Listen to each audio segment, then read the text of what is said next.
झोप देण्यात नाही ना, झोप गेलेली आहे. थोडं 15-20 मिनिटांनी यायला सुरू होईल. झोप येत लागली तर आपण उभारून जरा इकडे चालू शकता, ऐकत उभारून ऐका, चालून ऐका. आणि बसून कोणाला काही येत असेल तर आपण मागे कट्ट्यावर इकडं म्हणा असं बसू शकता. सर्वांनी हात जोडून म्हणा. ओम नमो भगवते वासुदेवाय.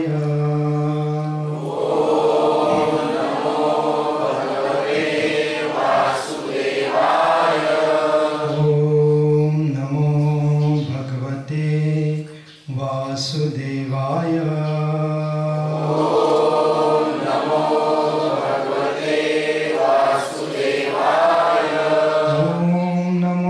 भगवते वासुदेवाय.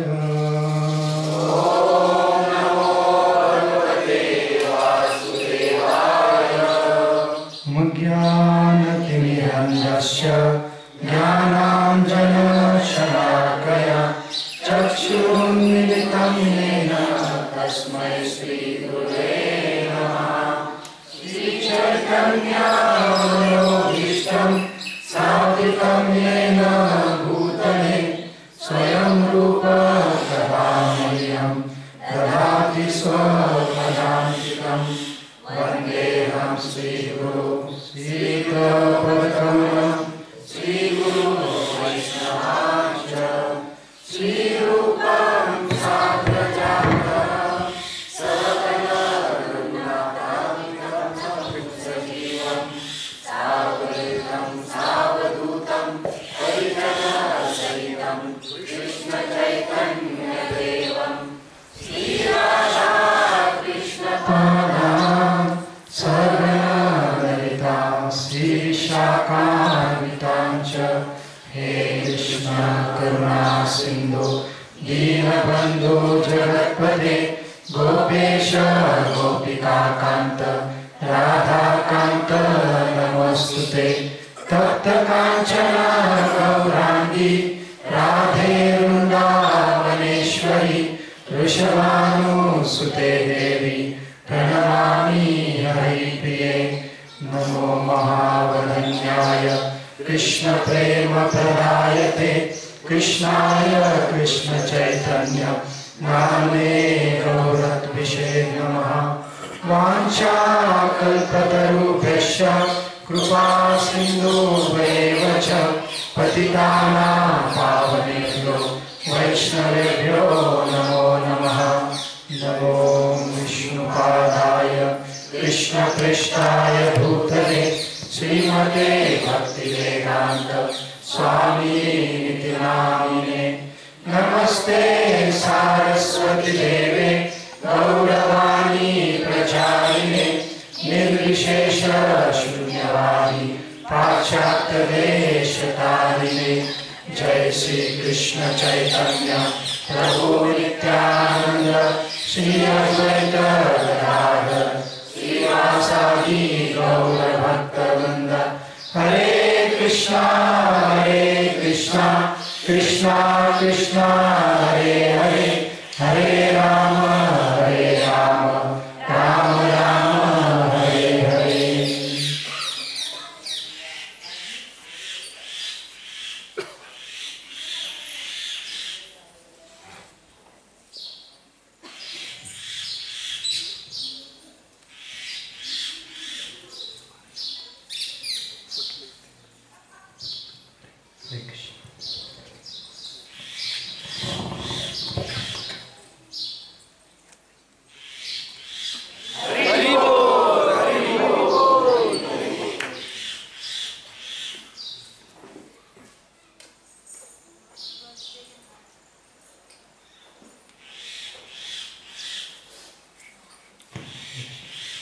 असंच बसतो ना पाया वगैरे.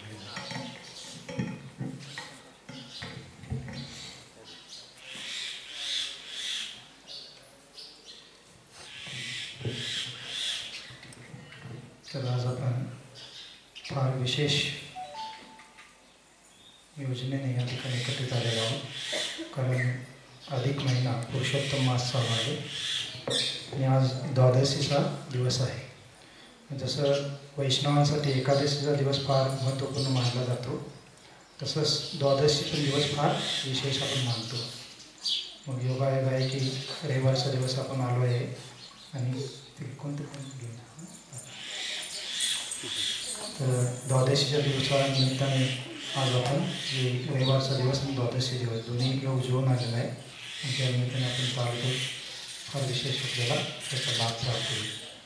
पहा, आपण बसून कीर्तन केलं, थोडं नृत्य केलं, तर आज दिवसभर अशा पद्धतीने आपण वेगवेगळ्या आध्यात्मिक कार्यामध्ये वेळ व्यतीत करू तर त्याचा भरपूर आपल्याला लाभ प्राप्त होईल. या पुरुषोत्तम मास निमित्ताने आपण काही एक्स्ट्रा कार्य करत आहोत तर त्याचा आणखी अनंतपटीने आपल्याला लाभ प्राप्त होईल. आता आपण थोडं कीर्तन झालं तर भगवंतांच्या लीलेसंबंधित थोडी चर्चा करू. तर मी विचार केला की या ठिकाणी आपण कोणत्या लीलेबद्दल चर्चा करावी भक्तांसोबत. आम्ही विचार केला की आपण आपल्या संप्रदायामध्ये जे मुख्य आचार्य आहेत, ज्याला आपण षड गोस्वामी म्हणतो, तर त्यांच्याबद्दल आपण अशा काही विशेष यात्रेमध्ये चर्चा करावी असा आमचा विचार होता. परंतु सर्व गोस्वामींच्याबद्दल चर्चा करायची तर 1-2 दिवसामध्ये होणार आहे, त्याला बरेच दिवस लागतील, बरीच विस्तारित चर्चा आहे. आणि आजची आपली यात्रा फक्त 1 दिवस आहे, ती पण आपण थोड्या वेळासाठी असणार आहोत. तरी पण मी विचार केला की ज्या स्थानावर आपण आलेलो आहे त्या स्थानाच्या निमित्ताने आपण आपल्या षड गोस्वामींपैकी एका गोस्वामींबद्दल चर्चा करू शकतो. तर ते गोस्वामी किंवा आचार्य कोणते आहेत ते म्हणजे सनातन गोस्वामी. कारण जे स्थान आहे रेवणसिद्ध मंदिर, तर हे शिवजींचंच विस्तारित रूप आपण समजलं पाहिजे. आणि सनातन गोस्वामी आणि शिवजींच्या संबंधित विशेष काही लीला वृंदावनमध्ये झालेले आहेत. आणि शिवजींना पण सनातन गोस्वामींचा संघ फार प्रिय आहे. असे काही प्रसंग किंवा लीला झाले त्याच्यावरून कळतं की शिवजींना सनातन गोस्वामींचा संघ फार प्रिय आहे. म्हणून मी विचार केला की थोडं सनातन गोस्वामींच्याबद्दल आपण आज चर्चा करू, जेणेकरून शिवजी आणखी प्रसन्न होतील आणि आपल्याला विशेष कृपा आशीर्वाद देतील. सनातन गोस्वामींच्याबद्दल शिवजींच्या संबंधित कोणत्या लीला आहेत बरं? तर आपण आपल्या कार्तिक यात्रेमध्ये त्या लीला श्रवण केलेल्या आहेत, परंतु पुन्हा आपण ते थोडक्यात जाणून घेऊ लीला, जेणेकरून आपल्याला सनातन गोस्वामी शिवजी यांचा काय संबंध आहे हे कळेल. जसं आपण कार्तिक यात्रेमध्ये गेलो होतो गेल्या वर्षी वृंदावनला, आणि त्या यात्रेमध्ये आपण 1 दिवस गोवर्धन परिक्रमा केली. गोवर्धन पर्वताची पूर्ण 21-22 किलोमीटरची परिक्रमा आपण केली. आणि त्या परिक्रमेच्या दरम्यान आपण एक विशेष ठिकाणी आलो होतो. त्या ठिकाणाचं नाव होतं मानसी गंगा. फार मोठे कुंड आहे. तर राधाकुंड, श्यामकुंड जे आहे त्याच्यापेक्षा मोठा तो कुंड आहे. कुंड म्हणजे तालाव आहे. सुरुवातीलाच आला होता आपण, जिथून सुरुवात केली तर आपण थोडं खाली उतरून गेलो होतो.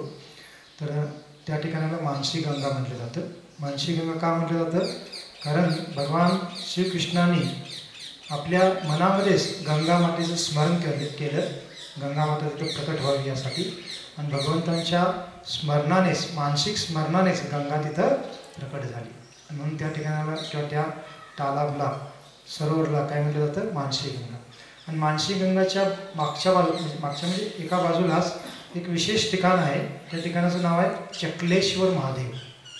आपण त्या परिक्रमेमध्ये त्या चक्लेश्वर महादेवांचं दर्शन करण्यासाठी गेलो नाही, कारण फार अरुंद रस्ता आहे आज जायला, बरीच गर्दी असल्यामुळे आपल्याला वेळ लागला असता, आणि तेव्हा आपण तिथे गेलो नाही. परंतु तिथली कथा थोडक्यात आपण सांगितली होती.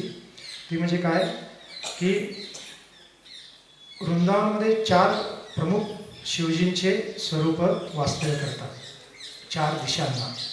त्यापैकी एक वृंदावन म्हणजे आपण ज्या भागात आश्रममध्ये राहिलो होतो त्या भागामध्ये एक शिवजींचं रूप आहे. ते रूप आहे गोपेश्वर महादेव. तिथं आपण दर्शन केलं होतं. त्यानंतर काम्यवन नावाचं एक वन आहे. त्या ठिकाणी आपण यात्रेमध्ये गेलो नव्हतो, पुढच्या वेळेला जाऊ आपण तिथं.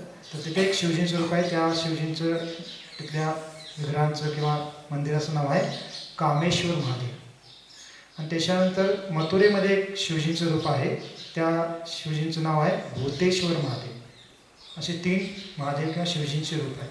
आणि चौथे शिव जे आहेत चक्लेश्वर महादेव, ज्यांचं वास्तव्य कुठं आहे गोवर्धनच्या पायथ्याशी मानसी गंगाच्या किनारी. आणि सनातन गोस्वामी किंवा रूप गोस्वामी आणि इतरही आचार्य आपले वृंदावनमध्ये वास करत होते. तर त्यांचा दिनचर्या कशी असायची की रोज ते वेगवेगळ्या ठिकाणी वास्तव्य करायचे, एकाच ठिकाणी वास्तव्य करायचे नाही. कारण सर्व त्यांचं भौतिक जीवन ते त्यागून आलेले आहे, वृंदावनमध्ये राहत आहेत, वैरागी जीवन जगत आहे. परंतु त्या ठिकाणी वास्तव्य करत असताना पण जर आपण एकाच झाडाच्या खाली किंवा एकाच ठिकाणी जादा वेळ राहिलो तर कदाचित त्या ठिकाणी पण आपण आसक्त होऊ शकतो. तर पहा असे शुद्ध भक्त किती सावधान असतात. आपण याला एवढा विचार करत नाही, परंतु भक्त जेवढे ते शुद्ध स्तराला जातात तेवढे छोट्या छोट्या गोष्टींचा ते विचार करतात की त्या छोट्या गोष्टींचा पण माझ्या चेतनेवर प्रतिकूल प्रभाव होऊ नये. आणि तेव्हा ते रोज वेगळ्या झाडाखाली राहायचे भजन करण्यासाठी किंवा आपले काही ग्रंथ लिहिण्यासाठी. आणि मग असं भ्रमण करत करत एक दिवस ते कुठे येतात, ते चक्लेश्वर महादेव जे महादेव यांचे जे ठिकाण आहे त्या ठिकाणी येतात. मग गोवर्धनपुरी पायथ्याचं ठिकाण आहे, एकदम मानसी गंगेच्या किनाऱ्याचं ठिकाण आहे. आणि त्यामुळे त्यांना वाटतं इथं थोडं जाऊन आपण 1-2 दिवस आपले भजन करावे. मग ते काय करतात, तिथंच चक्लेश्वर महादेवांच्या किनारी म्हणजे मंदिरच्या आवारामध्ये बसूनच छोटंसं मंदिर आहे, तर तिथं बसून ते आपलं हरिनामाचं जप ते करत होते. एक दिवस ते तिथं जप करतात पूर्ण वेळ, दिवसभर, रात्री पण करतात. परंतु त्यांना काय अनुभव होतो की त्या ठिकाणी भरपूर असे डास किंवा इतर काही असे उडणारे ते जंतू असते ते होते. त्याच्यामुळे त्यांना फार त्रास होऊ लागतो, म्हणजे जपामध्ये त्यांचं लक्ष लागत नाही. आणि मग ते काय विचार करतात की ठीक आहे आपण थांबलो पण तिथं जप किंवा साधना व्यवस्थित होत नाही आहे, तर आपण काय करू, इथून उद्या निघून जाऊ पुढच्या ठिकाणी, असं ते विचार करतात. आणि रात्री थोडं ज्यादा नाही ते 1-1.5 तास विश्रांती घ्यायची आपले ईश्वर गोस्वामी, थोडं तेवढ्यासाठी विश्रांती घेतात रात्रीच्या शेवटच्या कालावधीमध्ये. आणि त्यावेळेला त्यांच्या स्वप्नामध्ये कोण येतं, शिवजी येतात, स्वयं शिवजी येतात. आणि शिवजी त्यांना म्हणतात की तुम्ही इथं आलेला आहात तर मला फार विशेष आनंद झालेला आहे. कारण शिवजी पण वैष्णव आहेत, वैष्णवानाम यथा शंभो, वैष्णवांमध्ये सर्वात श्रेष्ठ शिवजी आहेत. आणि अशा वैष्णवांना दुसऱ्या वैष्णवाचा संग मिळत असेल तर त्यांना फार आनंद मिळतो. तर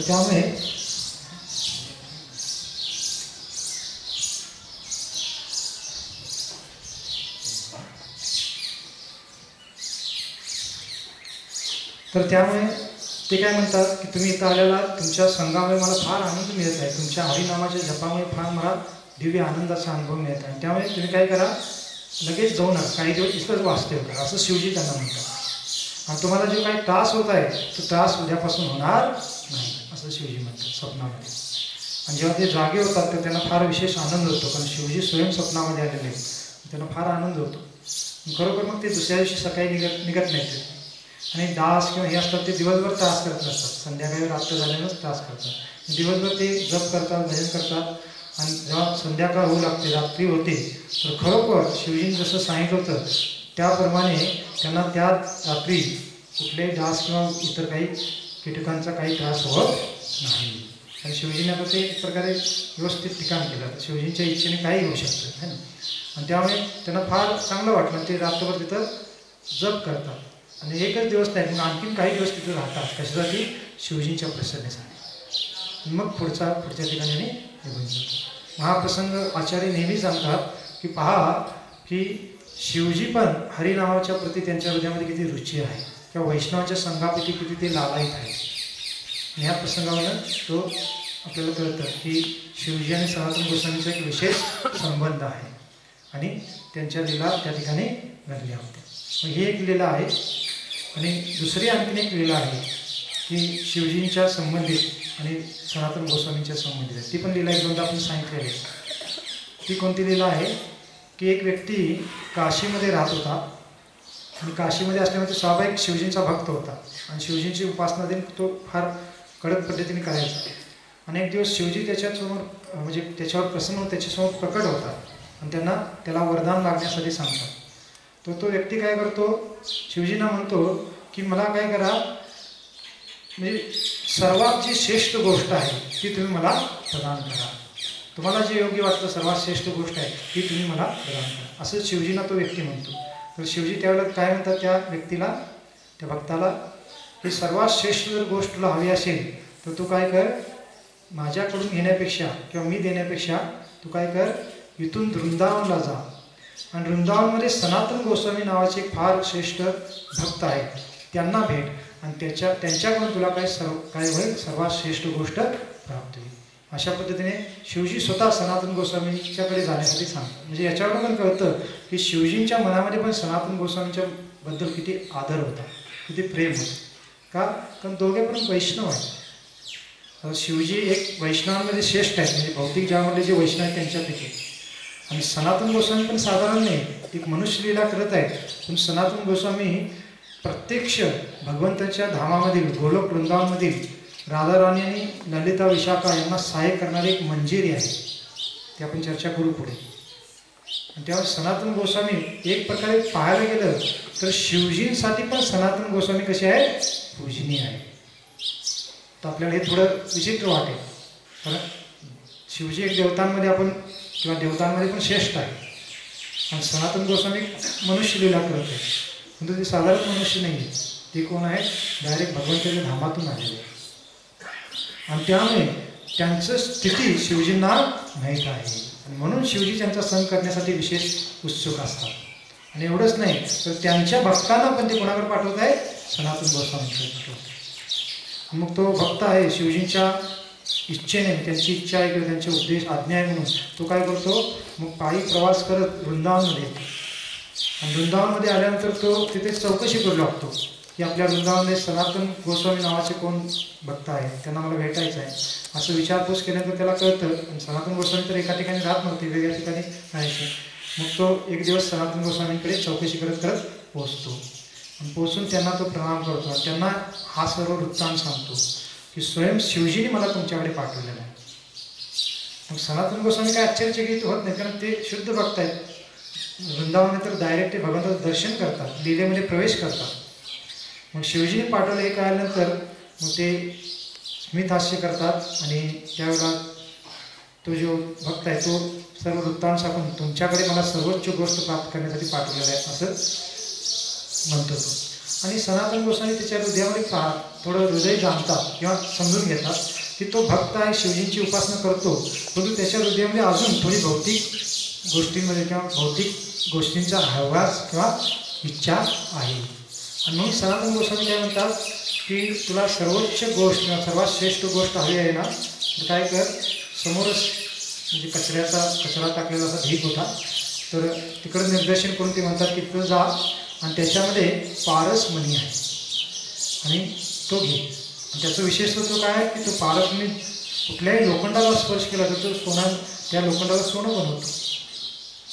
मग तो फार आनंदित होतो, कारण याच्यापेक्षा श्रेष्ठ गोष्ट काय असू शकते, म्हणजे भौतिक दृष्टिकोनात काय असू शकते का, किती सोनं मिळालं, हिरे मोती मिळाले किंवा धन असलं, भरपूर काही गोष्टी असतात, परंतु पारसमणीच्याद्वारे आपण कशालाही सोन्यामध्ये करू शकतो, कुठल्याही लोखंडाला.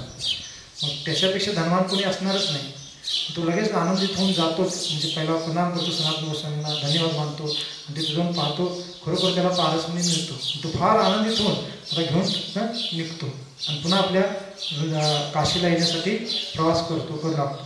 पण तो अजून वृंदावनामध्ये बाहेर पडला नाही तोवर का शिवजींच्या कृपेनेच, कारण शिवजींचा तो भक्त आहे, शिवजींच्या कृपेने त्याच्या हृदयामध्ये शंका निर्माण होते की मला सर्वात श्रेष्ठ गोष्ट पाहिजे होती आणि मी त्यांच्याकडे मागितली आणि त्यांनी ती मला दिली, परंतु ही जर सर्वात श्रेष्ठ गोष्ट असती तर त्या म्हणजे सनातन गोस्वामींनी ही गोष्ट कचऱ्यामध्ये टाकली नसती. तर कचऱ्यामध्ये टाकली याचा अर्थ याच्यापेक्षा श्रेष्ठ गोष्ट सनातन गोस्वामींकडे असणार, निश्चित असणार. आणि असा विचार करून तो परत येतो कुठे सनातन गोस्वामींकडे आणि तो विचारतो की प्रणाम करून म्हणतो की हे गुरुवारी तुम्ही मला हा पारसमणी दिला, परंतु मी तर तुमच्याकडे सर्वात श्रेष्ठ गोष्ट प्राप्त करायला आलो होतो आणि ही गोष्ट निश्चित सर्वात श्रेष्ठ नाही. का? कारण सर्वात श्रेष्ठ असती तर तुम्ही कचऱ्याच्या ठिकाणी टाकली नसती. मग हे ऐकल्यानंतर सनातन गोस्वामी आणखीन हसतात, म्हणतात की हो ही सर्वोच्च गोष्ट नाही आहे. आणि मग तो म्हणतो, तो व्यक्ती किंवा भक्त, मग मला सर्वात श्रेष्ठ गोष्ट मी प्राप्त करायला हवी, शिवजीने तुमच्याकडे पाठवलं, तुम्ही मला जे श्रेष्ठ वाटेल ते मला द्या. मग त्यावेळेला सनातन गोस्वामी काय म्हणतात की ठीक आहे, मी तुला सर्वोच्च गोष्ट देतो, परंतु त्याच अगोदर तुला काय करावं लागेल, हा जो पारसमणी आहे तो काय करावा लागेल, यमुनेमध्ये टाकावा लागेल. त्याला पण काही हे वाटत नाही, भय वाटत नाही, कारण याच्यापेक्षा पारसमण्यापेक्षा श्रेष्ठ मेध असेल तर काय हरकत आहे. आणि तो जातो पारसमणी समुद्रामध्ये नदीमध्ये सोडून देतो आणि पुन्हा सनातन गोस्वामीकडे तो येतो. आणि जेव्हा सनातन गोस्वामी तो उच्चारतो, मग त्यावेळेस सनातन गोस्वामी त्यांना काय म्हणतात, हरे कृष्णा कृष्णा कृष्णा हरे हरे, हरे राम राम राम हरे हरे, गोलोकेर प्रेमधन हरिनाम संकीर्तन. तर हे जे हरिनाम आहे, भगवंतांच्या नावाचा मंत्र आहे, महामंत्र, याला काय म्हणलेलं आहे, गोलोकेर प्रेमधन म्हणलेलं आहे. हे जे हरिनाम आहे हे भगवंताच्या धामातून तर भौतिक जगामध्ये अवतरित झालेलं सर्वोच्च धन आहे. याच्यापेक्षा श्रेष्ठ धन कोणतेही नाही. आता आपल्यालाही वाटतं की पारसमणी चांगला होता नाही, हे धन तर आम्हाला 4, 5, 10 वर्षापासून मिळालेलं आहे, आमच्याकडे आहे, परंतु आम्हाला काही त्याचा ज्यादा लाभ होते असं वाटत नाही. पारसमणी मिळाला तर किती धन प्राप्त झालं असतं, काय काय आम्ही केलं असतं नाही ना. तर ही फसवणूक झाली असं वाटेल आपल्याला, आणि ते फसवणूक नाही. एखाद्या अल्पज्ञानी व्यक्तीला तसं वाटेल, आणि तो बुद्धिमान व्यक्ती असेल तर त्याला तसं वाटणार नाही. कारण वास्तविक हे प्रेम धन आहे. आणि धन कसं आहे, हरिनाम म्हणजे हे जे धन आहे कसं आहे, हे अक्षय धन आहे, असा नाश कधी होत नाही. बाकी धन आपण एकत्रित करू, पारसमणी मिळालं तर आपण भरपूर सोन्याच्या गोष्टी बनवू, आपल्या घरातील प्रत्येक वस्तू सोन्याची असू शकते. आणि पारसमणी काही कल्पना नाही आहे.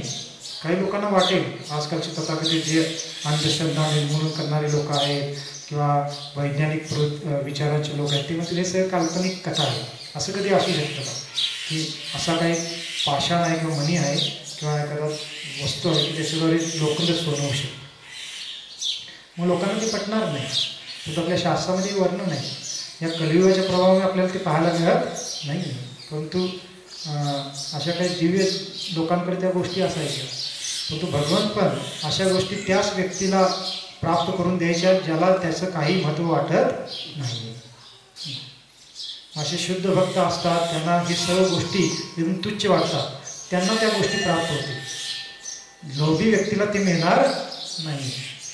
म्हणजे भक्तीमध्ये एकदम तल्लीन आहे, भक्तीचा दिव्य आनंद अनुभवत आहे, त्यांना हे सोनं चांदी किंवा भौतिक इंद्रिय भोगाची साधनं म्हणजे काय वाटतात, तुच्छ वाटतात. भगवद्गीतेमध्ये कृष्ण अर्जुन म्हणतात की एखाद्या स्थितप्रज्ञ व्यक्तीची लक्षणं काय आहे की तो काय करतो, सोनं आणि माती या सर्वांना दोन्हींना समान मानतो.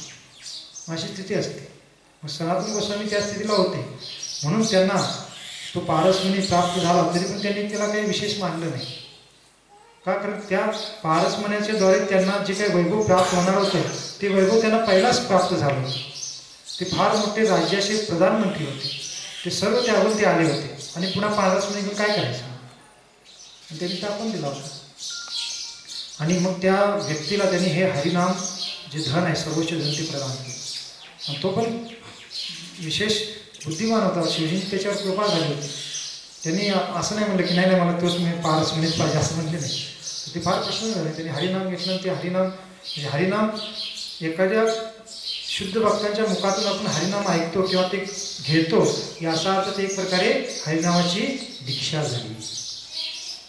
अनेक प्रकारे त्यांनी हरिनाम स्वीकारलं सनातन गोस्वामींकडून, आणि त्यामुळे तो आता एक प्रकारे सनातन गोस्वामींचा शिष्य बनला. आणि नंतर मग तो पुन्हा काशीमध्ये येतो आणि भगवंताच्या हरिनामाचा जप करत भगवंताची भक्ती करत जातो. मग हा पण एक प्रसंग आहे ज्याच्यामध्ये शिवजी सनातन गोस्वामींची महानता आपल्याला दाखवत आहे. आणि शिवजींच्या कृपेने त्यांना मग भगवंताची भक्ती प्राप्त झाली. का?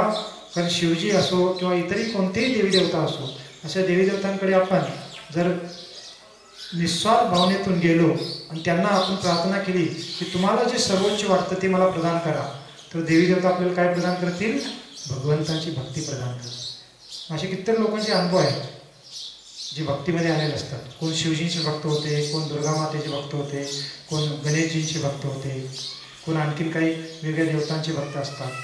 भक्त म्हणजे उपासना करणारे असतात. आणि जे लोक त्यांच्याकडून काही भौतिक साधनं प्राप्त करू इच्छितात तर ते देवी देवता मग त्यांना भौतिक साधनं देतात. परंतु त्या भौतिक साधनाने त्यांना आत्मस्तरावर काय लाभ होत नाही. परंतु जे असे उपासक असतात ते आपल्या आपल्या देवतांना ज्यांची उपासना करणार त्यांना जर ही मागणी करतील की मला काय करा, तुम्हाला जे योग्य वाटेल आणि सर्वोच्च वाटेल ते प्रदान करा, असं जर आपण त्यांच्याकडे मागणी केली तर ते देवता काय करतात, आपल्याला कृष्ण भक्ती प्रदान करतात. मग असे अनुभव असतात. बऱ्याच भक्तांना तसे अनुभव असतात. आपण वेगवेगळ्या अशा देवी देवतांच्या कृपेनेच भक्तीमध्ये आलेलो असतो.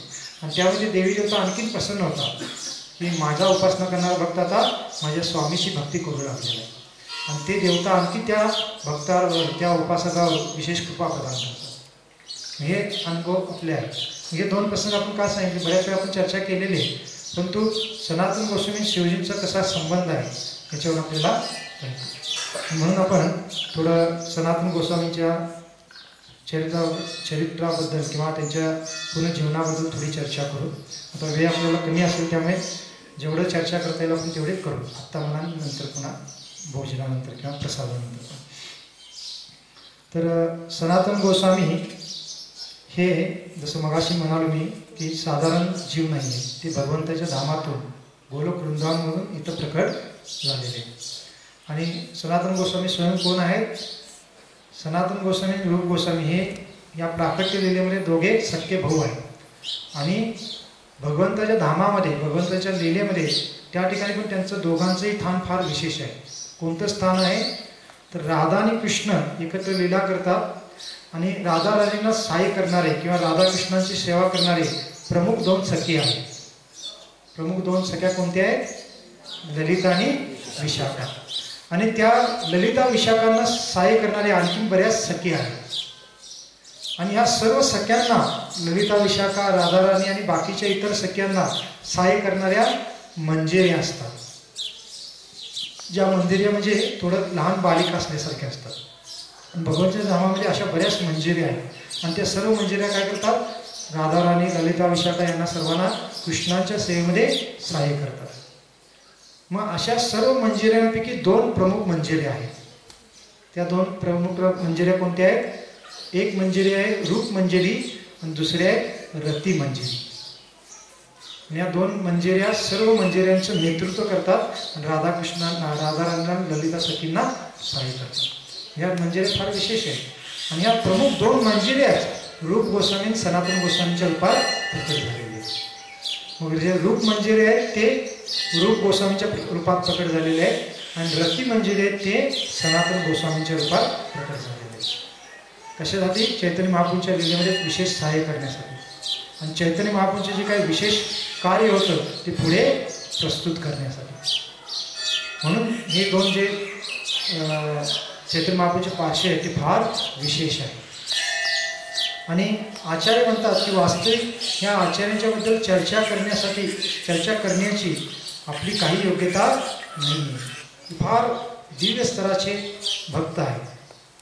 परंतु आचार्य पुढे हे पण सांगतात की आपण त्यांच्याबद्दल चर्चा करून त्यांचं गुणगान करू शकत नाही, आपल्याला तेवढी योग्यता नाही. परंतु आपल्या तोडक्या मोडक्या भाषेमध्ये किंवा शब्दामध्ये आपण जेव्हा त्यांचं गुणगान करतो किंवा श्रवण करतो तर काय होतं? भगवान फार प्रसन्न होतात. भगवान त्यांची विशेष कृपा आपल्याला प्रदान करतात. आणि म्हणून भक्त नेहमी काय करत असतात? अशा शुद्ध भक्तांच्या जीवनाबद्दल चर्चा करत असतात, श्रवण करत असतात, जेणेकरून भगवंत आणखी ज्यादा प्रसन्न होते.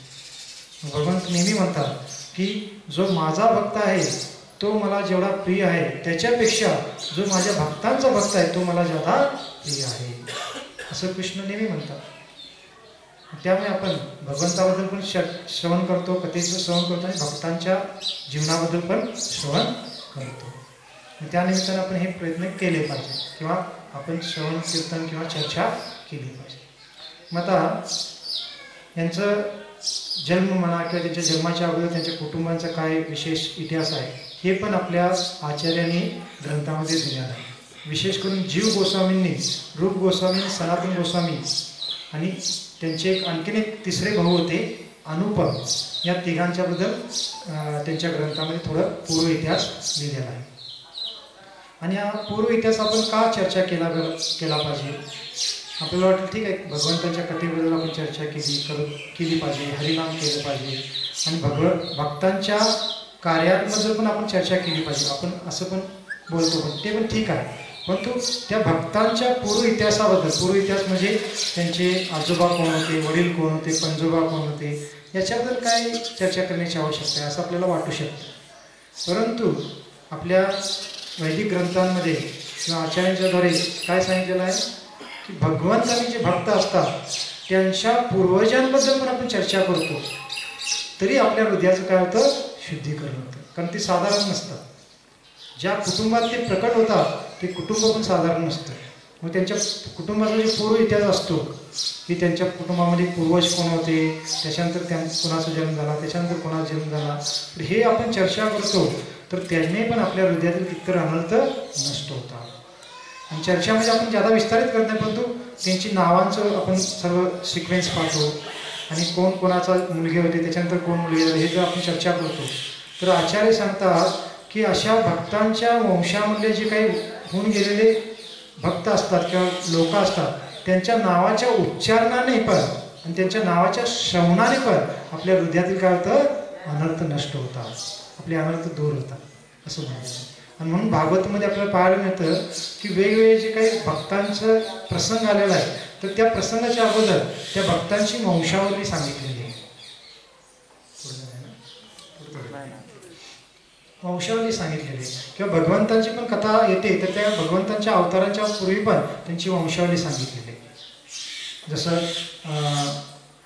9व्या स्कंदामध्ये प्रभू रामचंद्रांच्या लीलेबद्दल थोडी चर्चा झाली. तर त्याच्या अगोदर प्रभू रामचंद्र ज्या इक्ष्वाकू कुलामध्ये प्रकट झाले तर त्या कुळामध्ये इक्ष्वाकूंचे पुत्र कोण होते, त्यांचे पुत्र कोण होते, त्यांचे पुत्र कोण होते, अशी बरीच मोठी लिस्ट दिलेली. आणि त्याच्यानंतर मग दशरथ महाराजांनी प्रभू रामचंद्र प्रकट झाले असं वर्णन आलेलं आहे. किंवा बाकीच्या पण जसं प्रल्हाद महाराज आहेत, ध्रुव महाराज आहेत, अमरीश महाराज आहेत, तर यांचं जे कथेचं वर्णन येतं तर त्यांचे पूर्वज कोण होते यांचं पण वर्णन त्याच्यामध्ये आलेलं आहे. किंवा आपण सर्वात पहिली यात्रा गेलो होतो देहू आळंदी या ठिकाणी, आणि त्यावेळेला आपण जेव्हा देहूला गेलो होतो तर तिथं आपण तुकाराम महाराजांच्या जीवनाबद्दल चर्चा केली. तर त्या ठिकाणी आपण तुकाराम महाराजांचे वंशज कोण होते त्याच्याबद्दल पण चर्चा केली होती. हे आपल्या वैदिक ग्रंथांमध्ये किंवा आचार्यांच्याद्वारे लिहिलेल्या ग्रंथांमध्ये त्या भक्तांची वंशावली पण दिलेली असते. आणि ते कशासाठी आहे तर त्याने पण आपल्या हृदयाचं शुद्धीकरण होतं.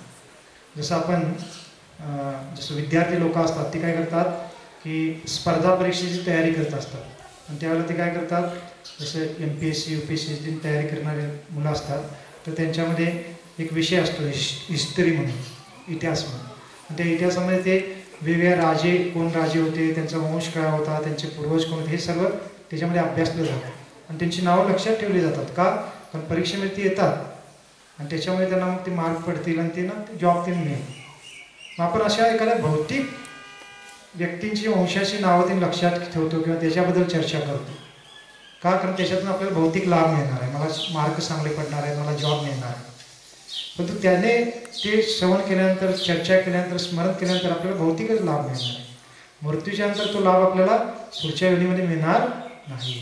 परंतु आपण जेव्हा भक्तांच्या वंशाबद्दल श्रवण करतो, भगवंतांच्या वंशाबद्दल श्रवण करतो किंवा चर्चा करतो तर आपल्या हृदयाचं काय होतं, अनर्थ दूर होतात आणि आपण भक्तीमध्ये प्रगती करतो. आणि हा जो लाभ आहे हा शाश्वत लाभ आहे, जो मृत्यूनंतर पुढच्या योनीमध्ये पण आपल्या सोबत येणार आहे. म्हणून आपण ही चर्चा करत असतो. म्हणून जीव गोस्वामी सनातन गोस्वामींच्या पण वंशावलीबद्दल सांगतात. आणि जीव गोस्वामी सांगतात की सनातन गोस्वामी आणि जे रूप गोस्वामी ज्या कुटुंबात जन्मले ते कुटुंब सारस्वत ब्राह्मण कुटुंब होतं.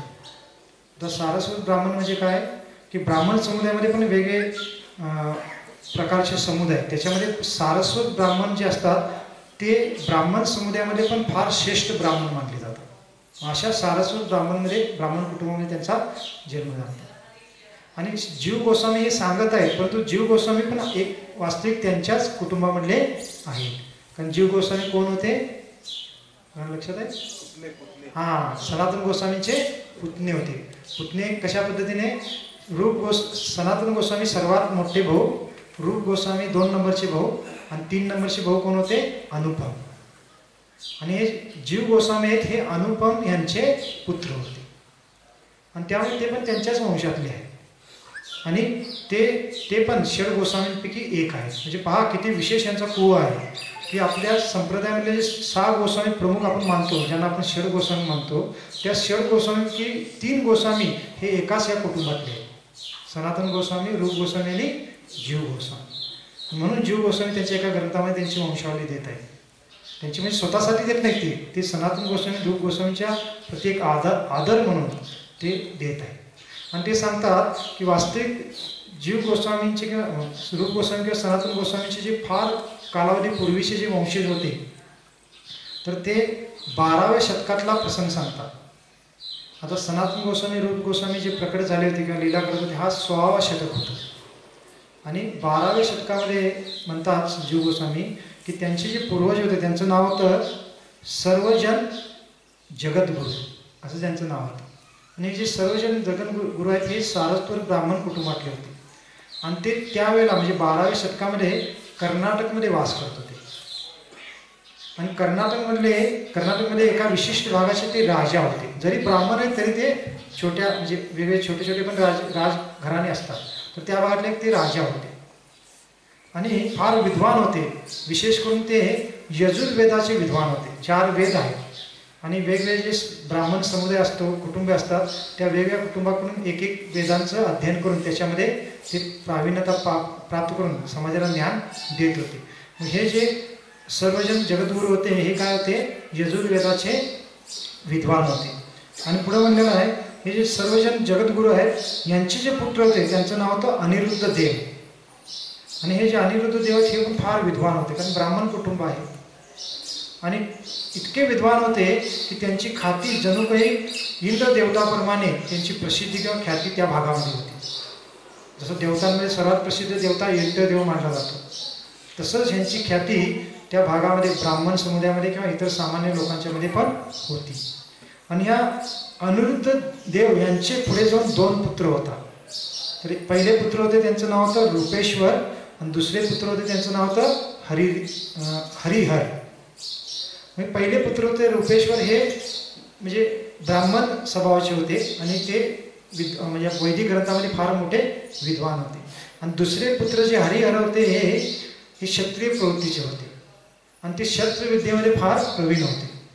आणि शस्त्रविद्येमध्ये प्रवीण असल्यामुळे त्यांनी काय केलं की त्यांचं जे राज्य होतं, जे रूपेश्वर मोठे भाऊ होते आणि त्यांना रीतिरिवाजाप्रमाणे राज्य मिळालं पाहिजे होतं, पण हरिहर काय करतात, आपल्या सैनिकी सामर्थ्याचा किंवा त्या शस्त्रास्त्र विद्येचा वापर करून काय करतात, ते राज्य हडपतात.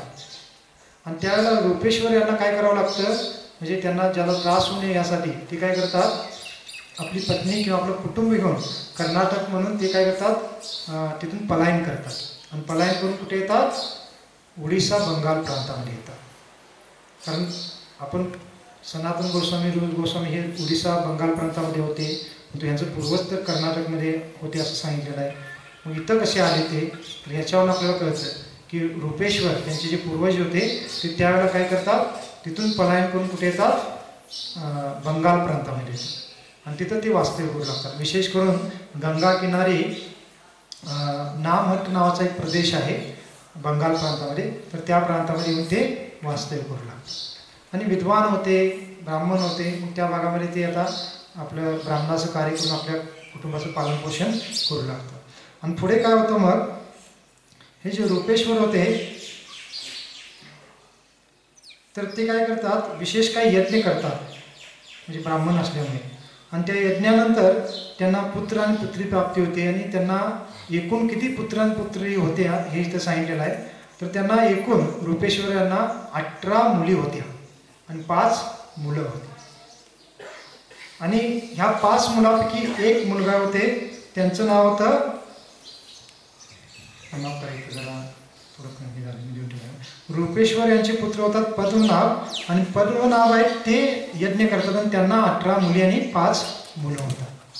आणि पद्मनाभ होते हे जगन्नाथजींचे भक्त होते, कारण ओडिसा बंगाल प्रांतामध्ये राहायला गेले होते. आणि पद्मनाभजींचे जे 18 मुलं आणि 5 मुली होत्या, 18 मुली आणि 5 मुलं होते, त्यांच्यापैकी एक मुलगे होते, त्यांचं नाव होतं मुकुंद देव.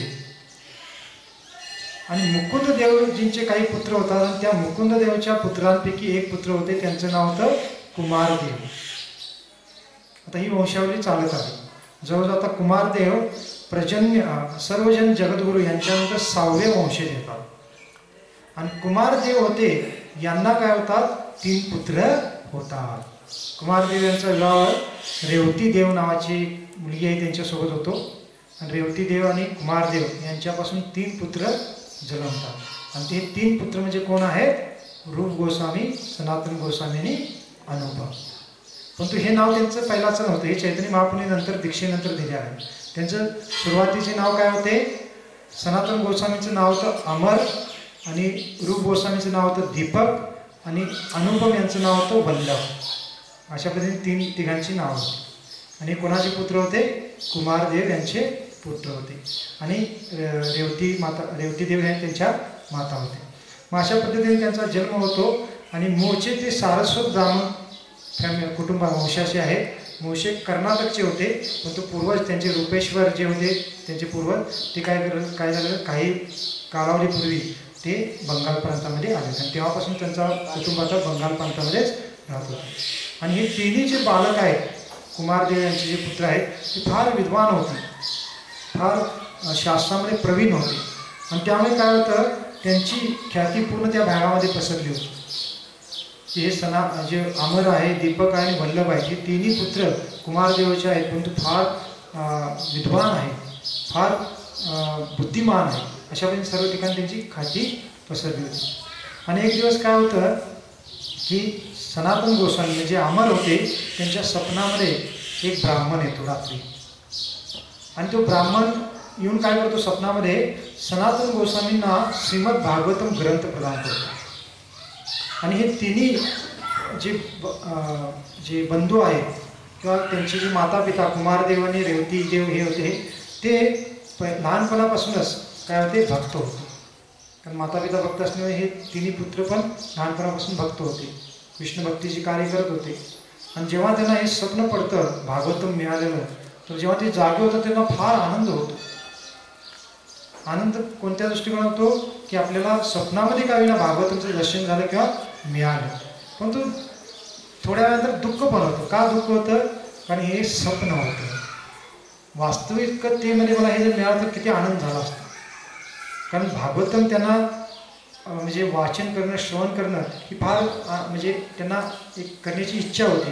तर ते स्वप्न होतंच त्यांना, म्हणजे स्वप्न पडल्यानं त्यांना उठल्यानंतर कळलं की आपल्या वास्तविक घडलेलं नाही, म्हणून ते दुःखी पण होतं. बऱ्याच वेळा आपल्यासोबत पण होतं, कधी कधी आपल्याला रात्री असं काही चांगलं म्हणजे एखादं काही विशेष स्वप्न पडलं, त्याच्यामध्ये आपल्याला काहीतरी भौतिक गोष्टी मिळालेल्या आहेत असं आपण पाहतो स्वप्नामध्ये. आणि स्वप्नामध्ये खरोखर आपल्याला मिळाले असंच वाटत असतं आणि आपण फार आनंदित होतो है ना.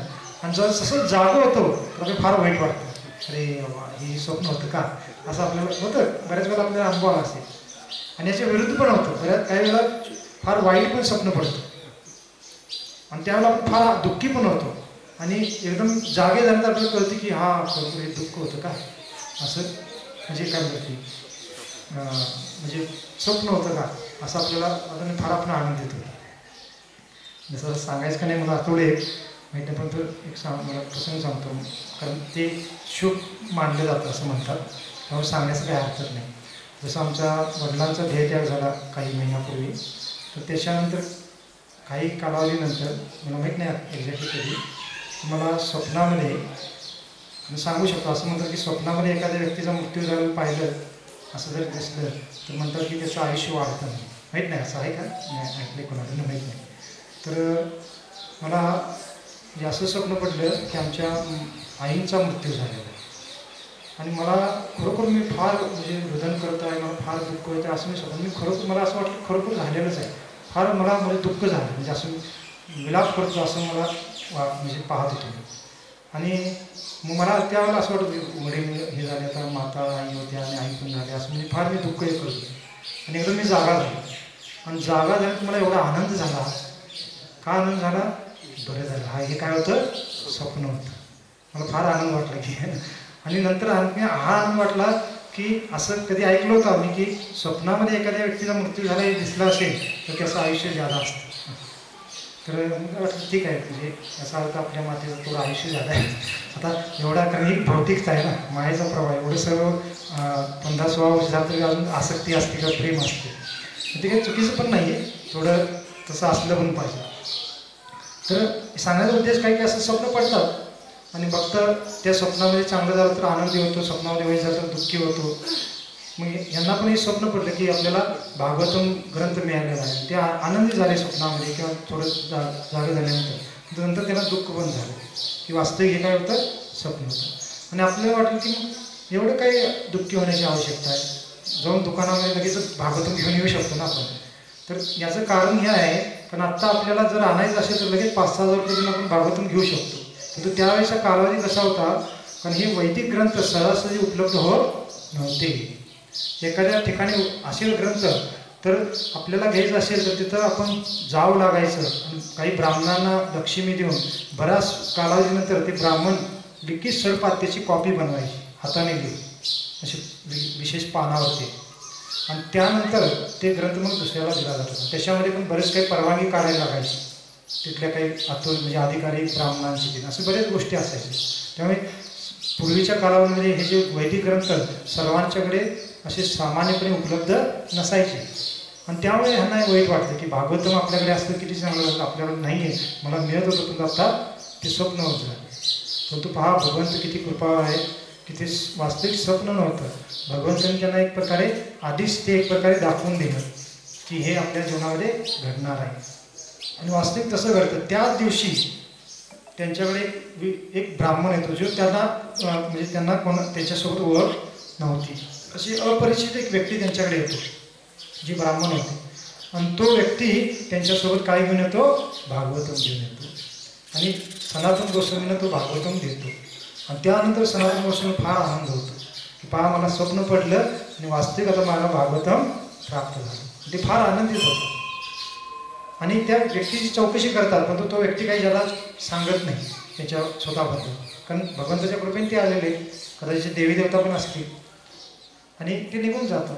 आणि यांना फार आनंद होतो, आणि मग ते रूप गोस्वामी म्हणजे त्यांचे लहान भाऊ दीपक आणि अनुपम म्हणजे वल्लभ यांना ते दाखवतात, आणि त्यांची मातापिता पण प्रसन्न होतात. आणि त्याच्यानंतर मग हे सर्व मातापिता दोघे त्यांचे मातापिता सर्व बंधू मिळून भागवतमचं वाचन श्रवण करू लागतात, आणि आणखी त्यांच्या भक्तीमध्ये आणखी काय होते, वृद्धी होती.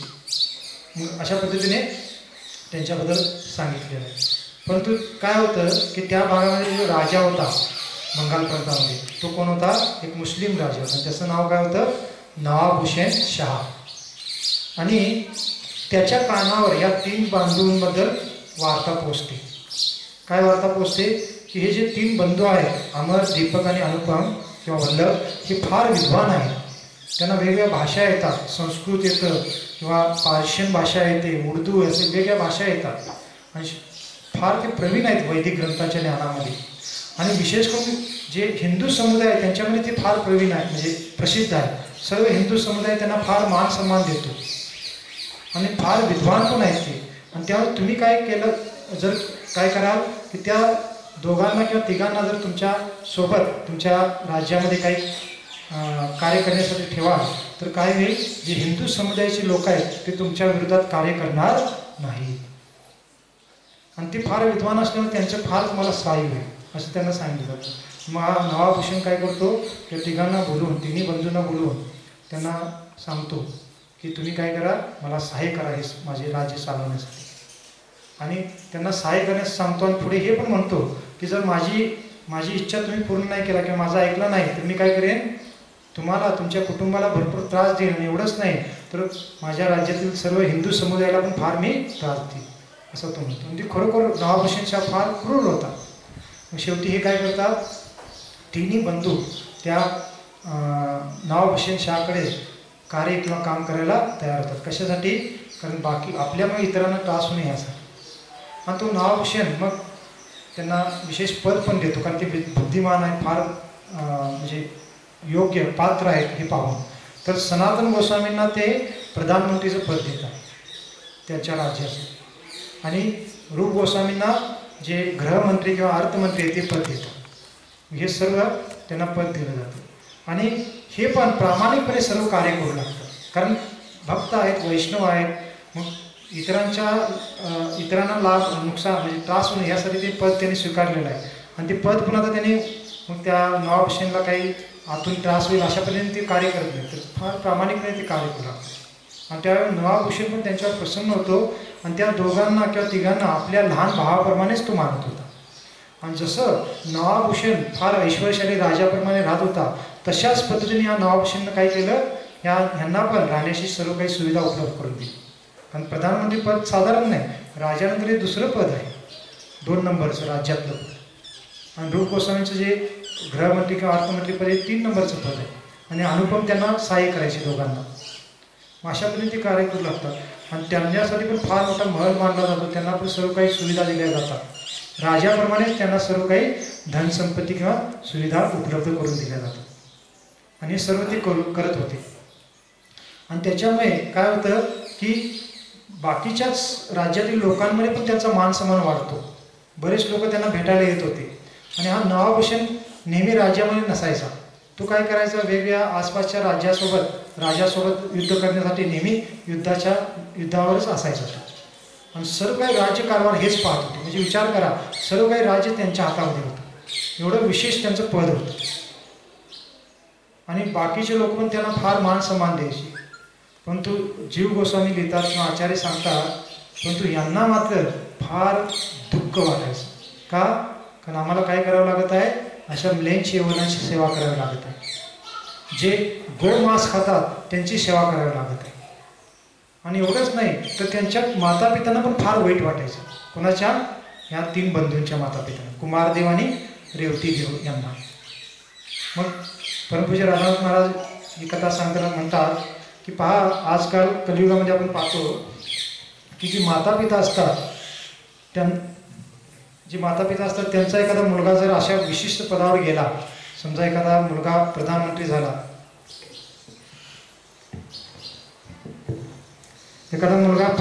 झाला, किंवा मुख्यमंत्री झाला, तर मातापित्यांसाठी फार ती अभिमानाची गोष्ट आहे किंवा मोठ्यापणाची गोष्ट आहे. ते सर्वांना सांगण्याची आवश्यकता पण पडणार नाही, परंतु त्यांना फार विशेष वाटेल.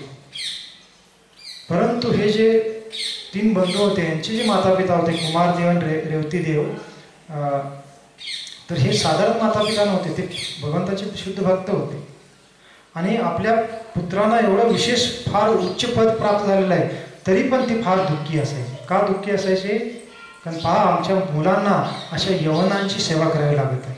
भौतिक दृष्टिकोनातून फार ते ऐश्वर्यशाली जीवन जगत आहे, भौतिक दृष्टिकोनातून ते फार मान सन्मानाचं जीवन जगत आहे, परंतु त्याचा काय लाभ आहे? आमच्या मुलांनी भगवंताची भक्तीची कार्य केली पाहिजे, तर त्यांचं जीवन सफल आहे, असं विचार करून ते फार दुःखी असायचे. आणि दुःखीच नाही तर जेव्हा सनातन गोस्वामी, रूप गोस्वामी त्यांना आपल्याकडे राहण्यासाठी आणण्याचा प्रयत्न केला, तर ते मातापिता त्यांच्यासोबत महालामध्ये राहिले नाही. ते पहिलाचं ठिकाण आहे तिथंच राहत होते. आणि एवढंच नाही तर कुमारदेव काय करायचे, वेगवेगळे यज्ञ करायचे. आणि रेवती देव माता जी त्यांच्या माता आहेत, ते पण भगवंतांची फार तीव्रतेने उपासना करायचे. कशासाठी? की आमच्या मुलांना याच्यातून बाहेर काढा, हे भगवंता. आजकालचे कोण मातापिता असा विचार करतील का? उलट एखादा मुलगा भक्ती करत असेल तर त्याला थांबवते किंवा भक्तीची काही कार्य करत असेल. मग बाकीचे त्यांनी काही भौतिक काही यश प्राप्त केलं तर त्यांना त्याच्यामध्ये फार यश मिळेल, आनंद वाटतो. आणि भक्तीची कार्य करत असेल तर उलट त्याला थांबवायला लावतात की हे सगळं म्हातारपणी करायचं असतं. आणि हे जर तू करू लागला तर तुझं शिक्षण म्हणा किंवा बाकीच्या गोष्टीमध्ये तू कमी पडशील किंवा मागं राहशील, असं ते मातापिता स्वतः म्हणतात. आणि एखाद्या व्यक्तीने भक्ती करत नाही आहे किंवा काही आध्यात्मिक कार्य करत नाही, भौतिक काही फार तो प्रगती करत आहे, तर त्या मातापित्यांना फार अभिमान वाटतो, त्याच्यामध्ये आनंद वाटतो. ही भौतिक लोकांची स्थिती आहे. परंतु वास्तविक शास्त्रामध्ये सांगितलं की एखादे पती पत्नी त्यांना तेव्हाच अधिकार आहे मातापिता बनण्याचा, जेव्हा ते आपल्या पुत्रांना जन्ममृत्यूच्या चक्रातून मुक्त करू शकतात, अन्यथा त्यांना अधिकार नाही. ठीक आहे, थोडा हात घ्यायचा.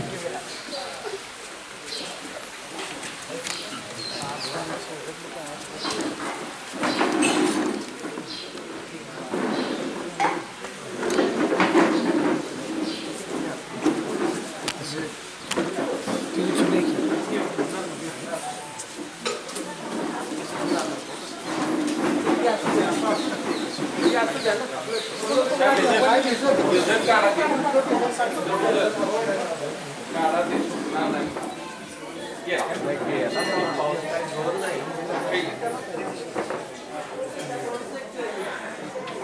कृष्ण हरे कृष्ण. ठीक आहे, आणि येऊ शकतो, बसा आतल्या बाजूला, काही नाही. आपण वृंदावनमध्ये जसं बसवतो इकडे तिकडं, जिथं वेळ मिळेल तिथं जागा मिळेल तिथं बसा. हे नेट शेड नेट पण काढा, कारण भिजायला नको. नाही तर ठीक आहे, आता असू दे, आणि पाऊस येऊ लागला तर आपण काढू. हां ठीक आहे, तर ठीक आहे, ऐकत राहा, असू दे पैसे. आता याच्यानंतर एक 5-10 मिनिटं चर्चा करून त्यानंतर प्रसादाची आपली वेळ. बसा मग तिथं पण बसणार बघतो पण आहे. तर त्यांचे जे माता पिता होते अशा पद्धतीने भगवंतांना प्रार्थना करत होते. जसं आपण प्रभुपादांच्या जीवनामध्ये पण पाहतो की प्रभुपादांचे जे वडील होते ते पण फार शुद्ध भक्त होते. आणि त्यांच्या जीवनामध्ये आपण पाहतो प्रभुपादांच्या जीवनामध्ये की त्यांचे वडील बऱ्याच साधू संतांना आपल्या घरामध्ये भोजनासाठी बोलवायचे.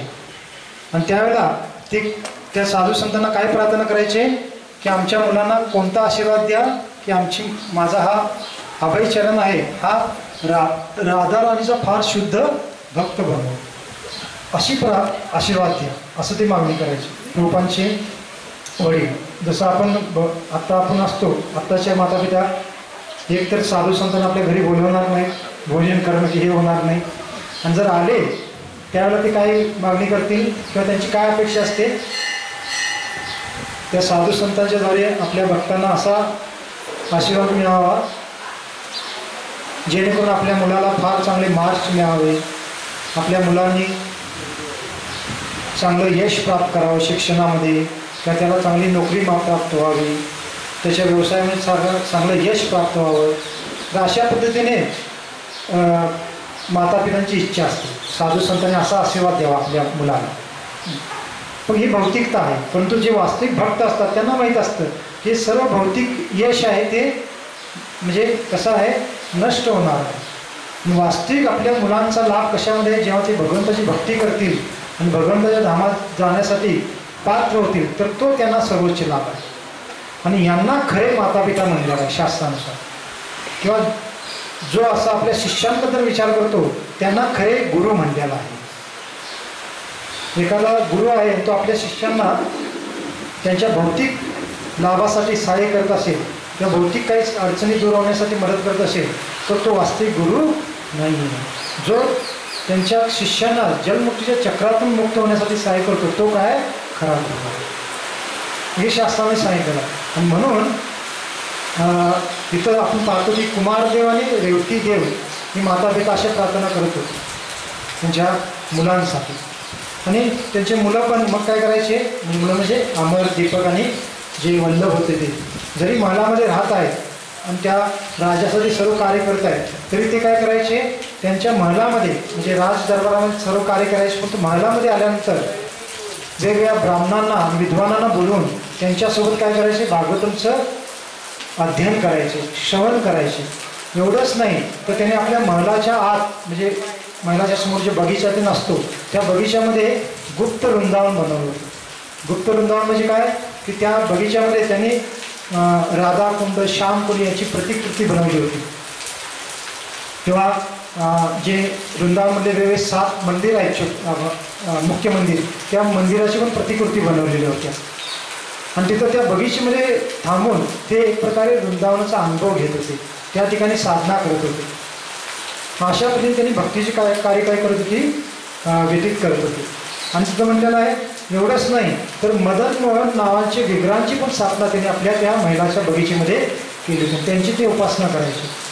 आणि ते आता विद्वान तर पहिला होतेच आणि आता ते प्रधानमंत्री किंवा अर्थमंत्री, गृहमंत्री बनलेले आणि अंतर्गत ते भक्तीची कार्य करत आहेत. त्यामुळे त्यांच्या राज्यातील लांब लांबचे जे विद्वान ब्राह्मण लोक आहेत ते त्यांना भेटायला यायचे. कशासाठी, त्यांच्यासोबत कथेचं श्रवण करण्यासाठी.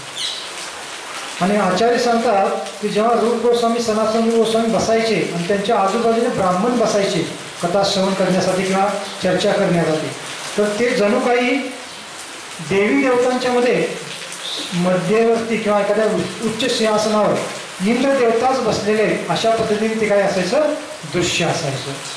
पण हे दोन्ही बंधू फार म्हणजे त्यांचं जे अंगकांती होती किंवा त्यांचं शरीर होतं ते फार तेजस्वी होतं. आणि सर्व ब्राह्मणांच्या मध्ये बसून जेव्हा ते भगवंताच्या लीलेची चर्चा करायचे तर ते असं वाटायचं जणू काही देवतांच्या सभेमध्ये इंद्र देवता बसलेले, अशी त्यांची विशेष म्हणजे महानता होती. आणि एवढंच नाही तर त्यांना भेटण्यासाठी असे लांब लांबून जे लोक यायचे तर त्यांना राहण्यासाठी त्यांनी काय केलं होतं, विशेष काही असे ठिकाणं बनवली होती. गंगेच्या ठिकाणं म्हणजे जसं आपण ज्याला धर्मशाला पण म्हणतो असं. म्हणजे त्यामध्ये त्या पूर्ण सुविधा असायच्या त्या लोकांना, जे ब्राह्मण लोक आलेले त्यांच्यासोबत वास करण्यासाठी, तर त्यांना चांगल्यापणे राहता येईल अशी सर्व सुविधा केल्या गेलेल्या असायच्या. आणि एवढंच नाही तर त्या ब्राह्मणांना भरपूर मोठ्या प्रमाणात ते काय करायचे, दान धर्म करायचे. मग अशा पद्धतीने ते काय करत होते, आपलं जीवन व्यतीत करत होते. आणि सनातन गोस्वामी आहेत, त्यांचे गुरु आहेत, त्या गुरूंचं नाव आहे विद्यावाचस्पती. म्हणजे जे विद्यावाचस्पती आहेत त्यांना पण ते भेटायला बऱ्याच वेळेला जायचे. आणि काही वेळेला विद्यावाचस्पती पण त्यांच्या महलामध्ये त्यांना भेटायला यायचे आणि त्यांच्यासोबत पण ते भागवतांवर ते चर्चा करायची. मग अशा पद्धतीने काय झालं होतं, ते त्यांचे दिवस ते काय करत होते, व्यतीत करत होते. आणि इकडे राजाने काय केलं होतं, त्यांची चांगली सेवा पाहून त्यांना विशेष पदवी दिली होती. आणि ती पदवी काय होती तर सनातन गोस्वामींना पदवी दिली होती. पदवी म्हणजे एक विशेष मुस्लिम एक पद दिलं होतं. पद म्हणजे एक नाव किंवा एक काय म्हणतात की एक पुरस्कार म्हणून एखाद्याला पद दिलं जातं आणि त्या नावाने मग त्यांना संबोधलं जातं. मग अशी ती पदवी होती. मग मुस्लिम लोकांच्यामध्ये एक विशेष पद आहे किंवा एक संबोधन आहे, ते म्हणजे साकर मलिक आणि दबीर खास. मग तो राजा काय करतो, सनातन गोस्वामींना साकर मलिक म्हणून पदवी देतो आणि रूप गोस्वामींना दबीर खास म्हणून अशी पदवी देतो. आणि त्यामुळे त्या राज्यामध्ये किंवा महिलांमध्ये मंत्र्यांच्या द्वारे त्यांना त्या नावाने संबोधलं जात होतं.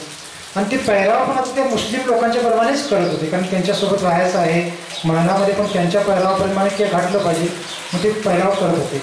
पण तो अंतर्गत त्यांच्या महिलांमध्ये आल्यानंतर ते ब्राह्मणांच्या सोबत पूर्णतः भक्तीची कार्य करत होते.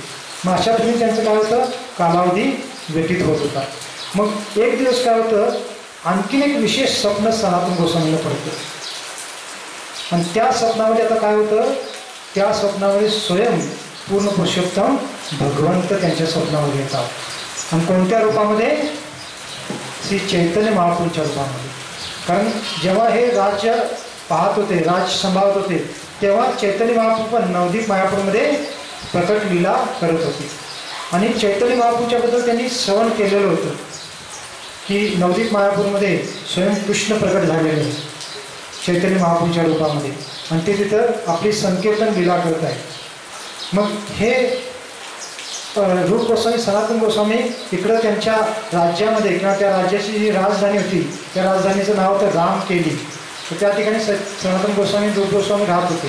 तर तिथं त्यांना ही वार्ता कळत होत्या. आणि मग नेहमी ते चैतन्य महाप्रभूंना भेटण्याची इच्छा ठेवून होते, कधी आम्हाला संधी मिळाली आम्ही चैतन्य महाप्रभूंना जाऊन भेटू. आणि त्यामुळे एक दिवस रात्री स्वप्नामध्ये स्वयं कोण येतात, चैतन्य महाप्रभू स्वप्नामध्ये येतात. आणि त्यावेळेला चैतन्य महाप्रभू त्यांना सांगतात की तुम्ही काय केलं पाहिजे, ह्या भौतिक स्थितीमध्ये आसक्त झालं नको पाहिजे. तुम्हाला जे काही पद मिळालेलं आहे किंवा जे काही स्थान मिळालेलं आहे याच्यामध्ये तुम्ही आसक्त न होता तुम्ही काय केलं पाहिजे, वृंदावनला निघून गेलं पाहिजे.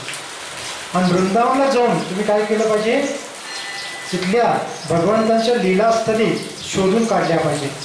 भगवंतांच्या विग्रहांची विशेष मंदिरे स्थापन केली पाहिजे. आणि त्याचबरोबर भक्तीच्या संबंधित ग्रंथांची लिखाण केलं पाहिजे, असं चैतन्य महाप्रभू त्यांना स्वप्नामध्ये म्हणतात. आणि ते स्वप्न पाहून त्यांना फार आनंद होतो. म्हणजे स्वप्नामध्येच ते फार आनंद होतात की चैतन्य महाप्रभूचं दर्शन होत आहे. आणि मग जेव्हा त्यांचं स्वप्न म्हणजे स्वप्नातून ते जागे होतात तर त्यांना फार आनंद होतो, कारण महाप्रभू स्वयं स्वप्नामध्ये आले. आणि लगेच ते रूप गोस्वामींना सांगतात की चैतन्य महाप्रभू असे माझ्या स्वप्नामध्ये आले होते. तर रूप गोस्वामी पण फार आनंदित होता. आणि चैतन्य महाप्रभूंनी जो उपदेश दिला होता तो उपदेश पण सनातन गोस्वामी रूप गोस्वामींना सांगतात. आणि हे ऐकल्यानंतर रूप गोस्वामी, सनातन गोस्वामी तेव्हापासूनच मग त्यांच्या मनामध्ये आता ही इच्छा निर्माण होते. कोणती? की आता आपण हे सर्व त्यागायचं, आता हे आपण कार्य करायचं नाही आणि हे सर्व त्यागून चैतन्य महाप्रभूंना आपण त्यांच्या कार्यामध्ये सहाय्य करण्यासाठी वृंदावनला निघून जायचं. परंतु कसं जायचं? कारण फार मोठी जिम्मेदारी त्यांच्यावर आहे. परंतु मनामध्ये त्यांच्या नेहमी ती चिंतन असायची, कशा पद्धतीने आपण याच्यातून बाहेर पडू शकतो आणि पुढे चैतन्य महाप्रभूंच्या कार्यामध्ये सहाय्य करू शकतो. मग असं चिंतन करत असायचे नेहमी. आणि त्यामुळे ते काय करतात, एक पत्र लिहितात कोणाला? चैतन्य महाप्रभूंना पाठवण्यासाठी. सनातन गोस्वामी आणि रूप गोस्वामी दोघंजण मिळून.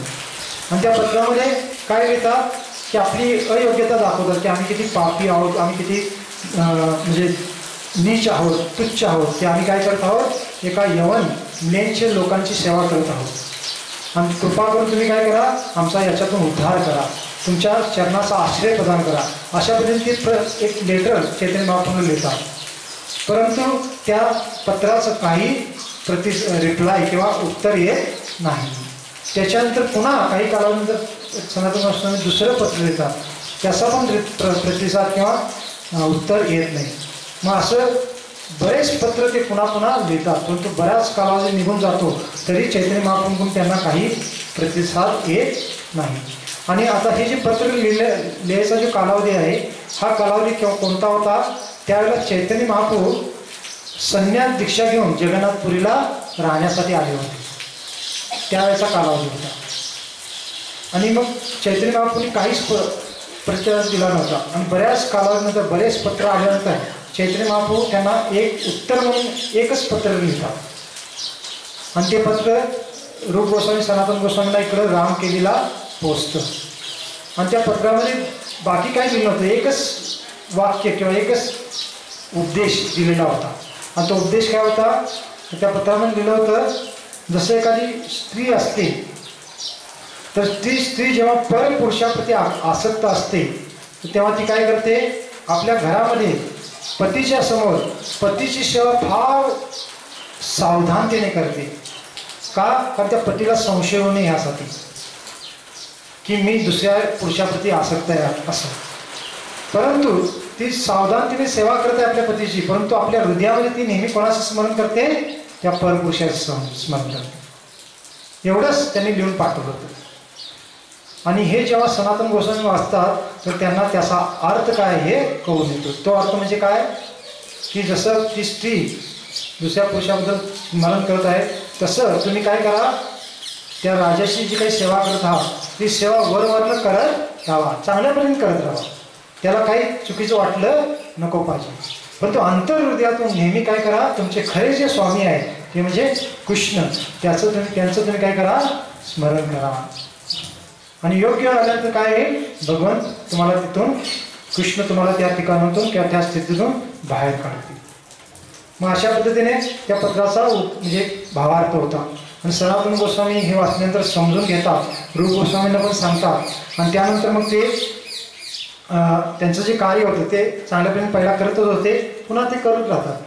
आणि पुढं जे काही नियोजन आहे की त्यांना योग्य आल्यानंतर आपण त्याच्यातून बाहेर पडू किंवा भगवंतच नियोजन करतील असा विश्वास ठेवून ते आपलं कार्य करत राहतात. भक्तीचे जे काही कार्य करत होते त्यांच्या महलामध्ये भागवतम श्रवण करणं, साधना करणं, ब्राह्मणांच्या समुदायामध्ये ते कार्य करत राहतात. मग पुढं काय होतं की आता ह्यांनी एवढं पालन केलं भगवंतांचं, तर भगवंतांना पण वाटतं की आपणच आता काय केलं पाहिजे, यांना विशेष दृष्टांत दिला पाहिजे किंवा दर्शन दिलं पाहिजे. मग आपण चैतन्य लीलेमध्ये ह्या वर्षी आपण जे चैतन्य लीला श्रवण करतो दरवर्षी गौर पौर्णिमेच्या निमित्ताने, तर त्या कथेमध्ये आपण श्रवण केलेलं आहे की चैतन्य महाप्रभू मग जगन्नाथपुरीमध्ये आल्यानंतर काही कालावधीनंतर वृंदावनला त्यांना जायची इच्छा होती. सुरुवातीला तर जगन्नाथपुरीतून ते दक्षिण भारत भ्रमण करतात.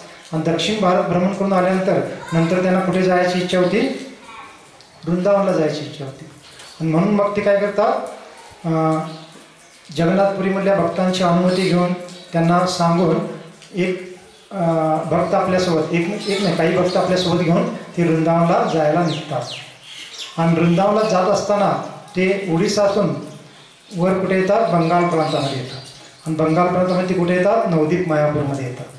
कारण वृंदावनला जात असताना त्यांना नवदीप मायापूरच्या भक्तांना पण भेटायचं होतं. आणि तिथून मग ते काय करतात, नियोजन करतात की कुठं जायचं आहे. आता वृंदावनाला जात असताना मध्ये रामकेली येतं, त्या ठिकाणी जायचं. आणि मग चैतन्य महाप्रभू आपल्या भक्तांना घेऊन त्यांच्यासोबत आणि नवदीप मायापूरचे भक्त सम्मिलित होतात आणि प्रवास करत कुठे येतात, रामकेली ह्या ठिकाणी येतात. रामकेली ठिकाण कोणतं आहे, ज्या ठिकाणी नवाब हुसेनची राजधानी होती. आणि तिथंच रूप गोस्वामी, सनातन गोस्वामी प्रधानमंत्री आणि अर्थमंत्री म्हणून कार्य करत होते. आणि त्या ठिकाणी चैतन्य महाप्रभू येऊन पोहोचतात. आणि हे जेव्हा रूप गोस्वामी, सनातन गोस्वामीने कळतं की स्वयं चैतन्य महाप्रभू आम्हाला म्हणजे इथं रामकेलीमध्ये आलेले आहेत, तर त्यांना फार आनंद होतो. आणि मग ते त्यांना भेटण्यास पण नियोजन करू लागतात. अजून भेट झाली नाही, पण तो आलेले आहेत आणि आपण आता योग्य वेळाला तर भेटू. कारण राजाला जर कळालं तर राजा मग कदाचित क्रोधित होऊ शकतो, त्यामुळे ते लगेच भेटायला जात नाही. आणि आपण कोणत्या परिस्थितीमध्ये किंवा केव्हा भेटायला जाऊया असं चिंतन म्हणून करू लागतो. तर आता आपण असं करूया, आपला 1 वाजत आलेले आहेत, तर आपण आता इथं थांबू. आणि याची जी पुढची प्रसंग किंवा कथा आहे की कशा पद्धतीने चैतन्य महाप्रभूने सनातन गोस्वामी, रूप गोस्वामीची भेट झाली आणि पुढे कशा पद्धतीने सनातन गोस्वामी त्या सर्व कार्यातून बाहेर पडले आणि चैतन्य महाप्रभूंच्या चरणाचा त्यांनी आश्रय घेतला, याच्यावरची चर्चा आपण जरा नंतर करू. हां, तर आता 1 वाजत आले, तर याच्यानंतर आपण पाऊस पण थोडा थांबलेला आहे. तर बाहेर न बसता मग आपण आतच या वरांड्यामध्ये आपल्या आपल्या पद्धतीने माताजी एका बाजूला, प्रभूजी एका बाजूला, किंवा प्रभूजी माताजी पती पत्नी असतील, कुटुंबीय आले तर एकत्र बसून आपण ते भोजन किंवा प्रसाद घेऊ. आणि प्रसाद झाल्यानंतर मग ह्या कोपऱ्याला मागच्या बाजूला हात धुण्याचं ठिकाण आहे, तिथं हात धुऊया आपण. आणि पिण्याचं पाणी आणलेलं आहे, पिण्याचं पाणी कुठे ठेवलेलं आपले कॅन आणलेलं आहे, तर त्याच्यामध्ये आपण पिण्याचं पाणी घ्या. त्या पाण्याने आपण हात धुवू नका. ग्लास असतील, ग्लासमध्ये ते पाणी घ्या. बॉटलमध्ये पण घेऊ शकता, पण बॉटल भरून घेऊ नका. पहिला आपण प्या आणि नंतर राहिले तर आपण भरून ते ठेवू शकता. अशा पद्धतीने आपण प्रसाद घेऊ. आणि प्रसाद झाल्यानंतर पण आपल्याला बाकीच्यांचं अजून आवडत असेल तर ज्यांचा प्रसाद झाला तर त्यांनी इकडे तिकडे न जाता आपण काय करायचं आहे, इकडे तिकडे बसून, ज्याला लांब नाही ह्या आवारातच बसून जप करायचं आहे. हां, कारण आपण ह्या दिवशी उद्देश कोणत्या उद्देशाने आलेला आहे की पूर्ण दिवसभर आपल्याला भक्तिमय कार्य करायचे. आपण कीर्तन केलं, कथा केली, प्रसाद घेणं पण एक भक्तीचं कार्य आहे ना. प्रसाद भगवंताचं म्हणजे एक स्वरूप आहे.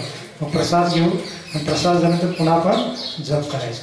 मग साधारण आपण 3 वाजेपर्यंत जप करू.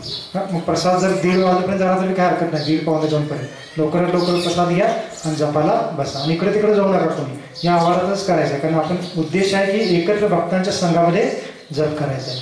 आणि प्रसाद झाल्यानंतर कदाचित झोप येईल आपल्याला, कारण जरा झोप म्हणजे येऊ शकते प्रसाद घेतल्यानंतर, पण तो आपण उभारून जप करा, चालून करा, मग झोप येणार नाही. झोप येत नसेल तर बसून करा, पण तो ह्या आवारातच करा. आपण बाजूला जाऊन इकडे तिकडे करू जप तर आपल्याला माया प्रभावित करणार. कारण कोण बघत नाही म्हणणार, झोप यायल्या थोडं आपण झोपूया असं विचारणार. त्यामुळे आपण इकडे तिकडे जाऊ नका, इथेच बसून जप करायचं. आणि कथा जी श्रवण करावली हे पण आपण पुन्हा पुढची जी श्रवण करणार आहे, तर ह्याला असं मानायचं नाही की हे भरपूर काही इतिहास सांगायला आहेत, ह्याचा काही आपल्याला म्हणजे काही एवढा आनंद वाटत नाही आहे. कारण भगवंताच्या लीलेचे जे प्रसंग असतील तर ते ऐकायला थोडं जरा आनंददायक वाटतात, पण तो भक्तांच्या संबंधित इतिहासाप्रमाणे आपल्याला एक इतिहासाचा काही क्लास चालू आहे का असं वाटेल. पण आपण सांगितलेलं आहे की हे जे काही वर्णन आहे हे शुद्ध भक्तांच्या संबंधित वर्णन आहे. त्यामुळे ह्या चर्चेमध्ये एक एक नावाचं जे उच्चारण येतं ते आपल्या हृदयाला शुद्ध करणार आहे. एक एक प्रसंगाचं जे वर्णन आहे ते आपल्या हृदयाला शुद्ध करणार आहे. त्यामुळे हे पण प्रसंग आपण एकदम ध्यानपूर्वक श्रवण करायचे आहे. असावधानतेने आपण बसलेला इथं, परंतु मन कुठं दुसरीकडचं आहे, कारण प्रभूजी काहीतरी वेगळंच सांगायचं असं विचार आपण करायचा नाही. तर आपण फार ध्यानपूर्वक श्रद्धेने श्रवण करायचं आहे, जेणेकरून आपल्याला आपल्या आचार्यांची कृपा मिळेल, शिवजींची कृपा मिळेल आणि भगवंताची पण कृपा मिळेल. ठीक आहे. श्रील प्रभुपाद की, अनंत कोटी वैष्णव वृंद की, शर गोस्वामी आचार्य वृंद की. इथल्या मंदिराचं काय रेवणसिद्ध देवता काय आता देवस्थान, रेवणसिद्ध देवस्थान की जय. हरे कृष्ण. ठीक आहे.